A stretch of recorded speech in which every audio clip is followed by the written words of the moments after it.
નમસ્કાર, મંતવ્ય ન્યૂઝમાં આપનું સ્વાગત છે અને મંતવ્ય ન્યૂઝની વિશેષ રજૂઆત સાથે હું છું હિરલ. આપણી ભવ્ય સંસ્કૃતિ અતિ પ્રાચીન અને વિશ્વવિખ્યાત છે. વિવિધતામાં એકતાનું દર્શન કરાવતી સાંસ્કૃતિક વિરાસત આપણી ધરતી પર ફૂલી ફાલી છે. વિશેષ અને અનોખી રીતે રિવાજ અને પરંપરાઓના જતન સાથે આદિજાતિના વિકાસ માટે સંવેદનશીલ સરકારે બીડું ઝડપ્યું છે. ત્યારે રાજ્યના મુખ્યમંત્રી ભૂપેન્દ્ર પટેલના નેતૃત્વમાં સરકાર દ્વારા અનુસૂચિત જાતિ માટે બજેટમાં અનેક જોગવાઈ કરવામાં આવી છે. સમગ્ર દેશમાં ગુજરાત રાજ્ય વિકાસના મોડેલ તરીકે પ્રગતિના વિવિધ માપદંડો હાંસલ કરવાની સાથે અગ્રેસર રહ્યું છે. વિકાસની આ આગેકૂચમાં નાગરિકોના જીવન ધોરણમાં વધુ સગવડો અને સુરક્ષાનું સ્તર ઊંચું આવી ત્યારે વિકાસની અસરકારકતાની સોડમ સમાજમાં ચારે બાજુ ફેલાઈ જતી હોય છે. રાજ્ય સરકારના પ્રયત્નોથી વંચિત હવે વંચિત ન રહેતા અગ્રીમ હરોળનો માનવ બની ગયો છે. સમાજમાં સામાજિક સમરસતા જળવાય તે માટે રાજ્ય સરકાર દ્વારા રાજ્યના તમામ વર્ગો માટે અનેક કલ્યાણકારી યોજનાઓનો અમલ આવ્યો છે. અનુસૂચિત સમાજના વિદ્યાર્થીઓ શિક્ષણથી વંચિત ન રહે તે માટે શિષ્યવૃત્તિ, ભોજન બિલ, સમરસ છાત્રાલયો અને વિદેશ અભ્યાસ માટે લોન સહાય જેવી અનેક યોજનાઓ દ્વારા રાજ્ય સરકાર મદદ પહોંચાડે છે. તે સશક્ત અને સમરસ ગુજરાતના નિર્માણની દિશામાં મક્કમ આગેકૂચ છે. દેશના વડાપ્રધાન અને ગુજરાતના મુખ્યમંત્રી ભૂપેન્દ્ર પટેલ નેતૃત્વમાં ગુજરાતનું બજેટ રજૂ થયું હતું. બજેટમાં સામાજિક ન્યાય અને અધિકારિતા વિભાગ માટે કુલ ₹6,807 કરોડની જોગવાઈ કરવામાં આવી છે. સમાજના તમામ વંચિત સમુદાયના જીવનના દરેક તબક્કાને આવરી લેતા બાળ સંરક્ષણથી વૃદ્ધત્વ સુધી સહાય પૂરી પાડવા સરકાર કટિબદ્ધ છે.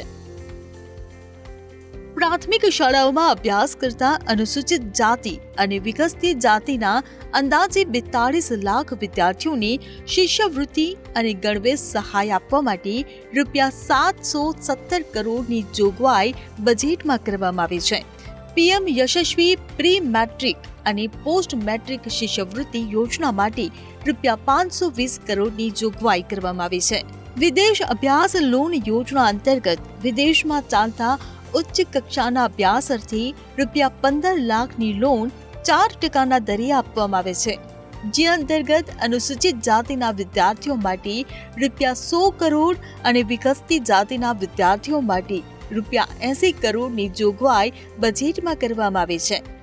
સરસ્વતી સાધના યોજના અંતર્ગત ધોરણ 9માં અભ્યાસ કરતી સામાજિક અને શૈક્ષણિક પછાત વર્ગની તેમજ આર્થિક પછાત વર્ગની 1,25,000 વિદ્યાર્થીનીઓને અને અનુસૂચિત જાતિની 13,600 વિદ્યાર્થીનીઓને વિના મૂલ્યે સાયકલ આપવા માટે ₹84 કરોડની જોગવાઈ કરવામાં આવી છે.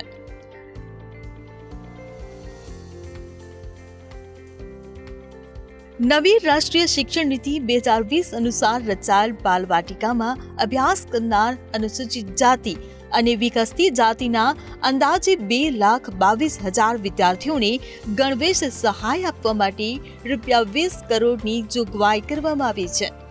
દિવ્યાંગોને મોટરાઇઝ્ડ ટ્રાઇસિકલ તથા જોયસ્ટિક વ્હીલચેર આપવા ₹60 કરોડની સાથે દિવ્યાંગજનો માટેની સંત સુરદાસ યોજના હેઠળ કુલ ₹170 કરોડની જોગવાઈ કરવામાં આવી છે.